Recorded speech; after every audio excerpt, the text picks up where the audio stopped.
Dəfələrlə yanından keçdiyiniz, hər gün addımladığınız bu prospekt özündə hansı tarixi sirləri daşıyır? Bakının mərkəzi küçələrindən olan və adı 3 dəfə dəyişən Azərbaycan prospektinə keçid alaraq. İçəri şəhərdən bayır şəhərə açılan bu ilk küçə Bakının taleyidir. Biz burada Sisyanovun cəzasından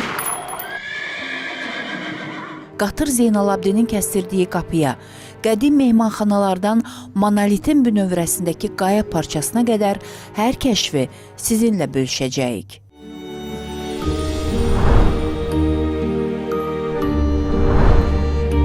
Bu belki de yeganə küçələrdəndir ki, burada tarixə toxunmaq olur. Qarşısında dayandığımız bu binanın yerində Ağasəlmi restoran deyilən bir restoran yerləşirdi.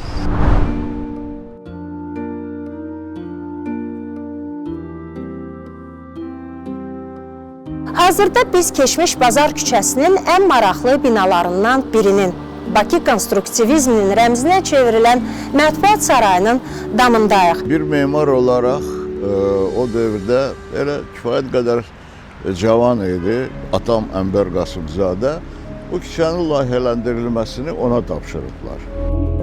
Azərbaycan prospektinin Bakının özü qədər zəngin və bəzən də faciəli tarixi Ülviyə Hüseynovanın Bizim küçə layihəsində dekabrın 27-si saat 17:30-da Real TV-də.